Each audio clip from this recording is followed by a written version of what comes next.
5 Haziran 1977'de yapılan genel seçimlerde hiçbir parti tek başına hükümet kurabilme çoğunluğunu sağlayamadı.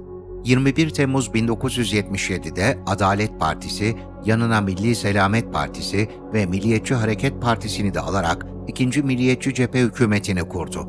Hükümet iş başına gelir gelmez, Kürt illerinde yurtsever kişi ve kurumlara yönelik baskı ve saldırılar arttı. Yer yer sokak ortasında infazlar yapılmaya başlandı. Faşistler kolluk güçlerinden de destek alarak devrimci, yurtsever gençleri gündüz gözüyle yaylım ateşine tuttu. Dernekten bir grup olarak bayramın 2. günüydü çıktığımızda ben, Kenan Aras, Nurettin Başsut, böyle bir toplu bir çıkış oldu o zaman. Hatta İhsan Aksoy'un uyardığını da hatırlıyorum. Bu kadar çok kalabalık çıkmayın. Bu arada çok saldırı maldırı eğilimi var MHP'lerde. O zaman MHP'nin belli merkezleri vardı ve Ağrı dışından, Yozgat ve Erzurum'dan değişik yerlerden Kılıç Aslan Oteli'ne getirilen militanlar vardı. Ufak tefek saldırılar vardı. MC dönemiydi. Polis de onlarla birlikte çalışıyordu. O gün bir saldırıya uğradık.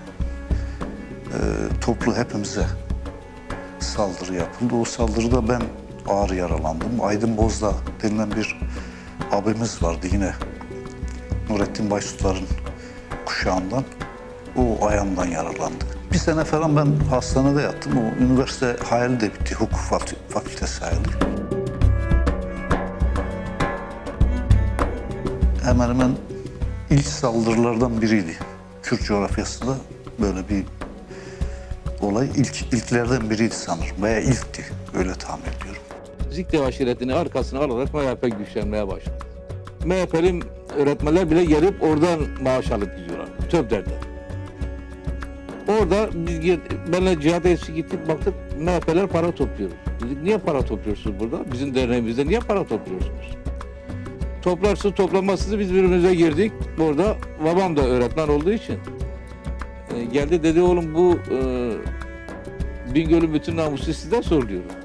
Dedim ne yapalım yani mecbur kimse tepki göstermedi. Yani ben diyen adamların bile tepki göstermediği bir dönemde Cihat'la beraber biz karşı çıktık. Benle Cihat'la ilgili ölüm kararı aldığını duyduk. Tabii yani bizi vuracaklar. O dönem 77'nin Eylül ayında Cihat'ı vurdular. Savcının da raporu ve doktorların raporu canavarca öldürdüler. O bizde hevrin dediğimiz kuyuları kırpan aletlerle, arabaların anahtarları var olan dişlerini kıra kıra vurup öldürdüler Cihat'ı. Cihat'ın öldürülmesinden hemen 3 ay sonra İdris Ekinci'yi öldürdüler. İdris de KDP'li. Töbler bombalandı. Biz de içerideydik yani. İdris Ekinci bizimle birlikte oturuyor. Dedi ben bir gideyim arkadaşlara ne oldu duruşması. Yukarı gidiyor. Duruşma henüz devam ediyor. İnip gelmek istiyor. İnerken belediyede yine o katiller tarafından belediyede vuruldu. Gittik hemen biz tabii olayı işitince zaten aramız bir 50-100 metreydi. İlk İdris'e yetişen ben oldum. O kolumun üzerinde şey düştü.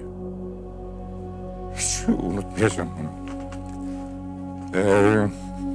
Defalarca nefes ona verdim. Yani yaşaması için falan. Nefes alması için. Hastanede 200 metreydi. Maalesef hastaneye kaldırmadan yolda şey düştü.